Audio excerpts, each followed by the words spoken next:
Protein लेने का बिल्कुल सही टाइम। तुरंत एक्सरसाइज के बाद कभी भी प्रोटीन ना ले, अपनी बॉडी को रेस्ट दे कम से कम आधा एक घंटा। उसके बाद आराम से घर बैठ के जहाँ पे भी आप रिलैक्स होकर प्रोटीन ले, क्योंकि जब भी हम एक्सरसाइज करते हैं उसके बाद हमारा जो हार्मोन्स लेवल होता है काफ़ी पीक पे रहता है, तो इस चीज़ का ध्यान रखें। आपको प्रोटीन जल्दी से जल्दी कंज्यूम करना पड़ेगा। मैं जैसे ही वर्कआउट खत्म होता हूँ मेरे हिसाब से 5 से 10 मिनट के अंदर ही कंज्यूम कर लेता हूँ। आप कोशिश कीजिए कि 15 से 20 मिनट के अंदर आप कंज्यूम कर ले।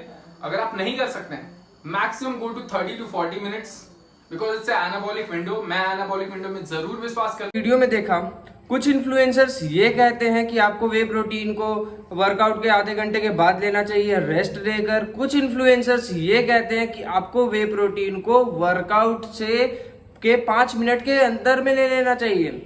तो आखिर हम किसकी सुने? और ये कहानी बस यही नहीं रुकती। बहुत से ऐसे इंस्टाग्राम पे पेजेस हैं जो फिटनेस रिलेटेड पोस्ट डालते रहते हैं, वो भी ये डाल रहे हैं। They are with such huge followers and वो ये सारे पोस्ट डाल रहे हैं कि आपको वर्कआउट के 30 मिनट के बाद ही वे प्रोटीन को कंज्यूम करना चाहिए। तो आज हम लोग बात करेंगे पुरुषोत्तम सर के बारे में, और उन्होंने क्यों ऐसा बताया है कि हमें क्यों वर्कआउट के आधे घंटे के बाद रेस्ट देकर कंज्यूम करना चाहिए वे प्रोटीन को। तो जो पॉइंट पुरुषोत्तम सर ने रखा वो था कि हार्मोनल स्पाइक होता है बॉडी में हार्मोन की अमाउंट बहुत ज्यादा होती है। तो बात करें कि हार्मोनल स्पाइक होता है तो उसमें बहुत सारे तरह तरह के हार्मोन्स की अमाउंट बढ़ती है, और उनमें आता है सबसे ज़्यादा टेस्टोस्टेरोन और ग्रोथ हार्मोन।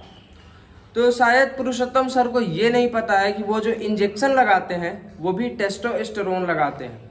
तो उनके बॉडी में टेस्टोस्टेरोन की मात्रा बहुत ज़्यादा है एक नेचुरल एथलीट के मुकाबले। तो इस हिसाब से तो उनको प्रोटीन सप्लीमेंट कभी कंज्यूम करना ही नहीं चाहिए।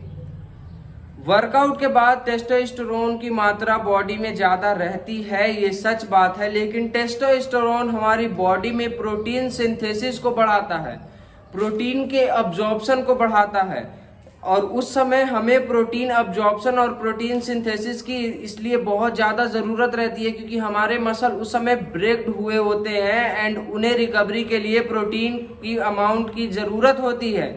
इसीलिए वे प्रोटीन को हमें वर्कआउट के तुरंत बाद ही पीना चाहिए। टेस्टोस्टेरोन के साथ ग्रोथ हार्मोन की भी स्पाइक बहुत ज़्यादा होती है जब हम लोग वर्कआउट करते हैं, एंड टेस्टोस्टेरोन के तरह ही ग्रोथ हार्मोन भी प्रोटीन सिंथेसिस में हमारी मदद करता है एंड प्रोटीन सिंथेसिस को बढ़ाता है।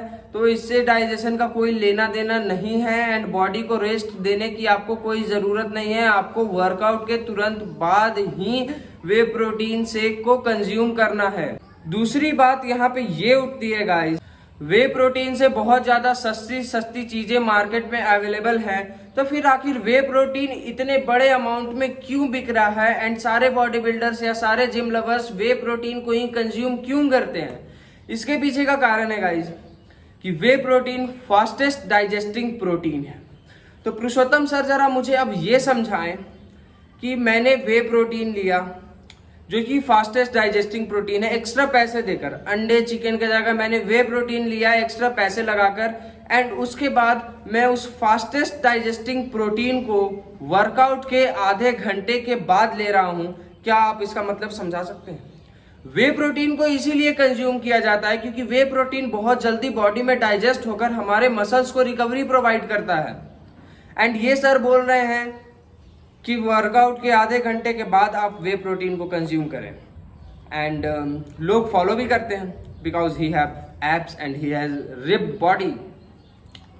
सो गाइज, इसीलिए मैं आपसे बोलता हूं कि नेचुरल बॉडी बिल्डर्स को फॉलो करिए, क्योंकि हम यहाँ पे अपनी रिसर्च एंड अपने नॉलेज के बेसिस पे खड़े होते हैं, ना कि यहाँ आपके सामने इंजेक्शंस के बेसिस पे खड़े होते हैं। ये मैं नहीं कह रहा हूँ कि स्टेरॉइड लेने वाले सारे बॉडी बिल्डर्स खराब होते हैं एंड वो घटिया नॉलेज देते हैं, लेकिन ऐसे लोगों से दूर रहें जो आपको ऐसी घटिया नॉलेज देते हैं एंड ये सब फालतू की बात बताते हैं।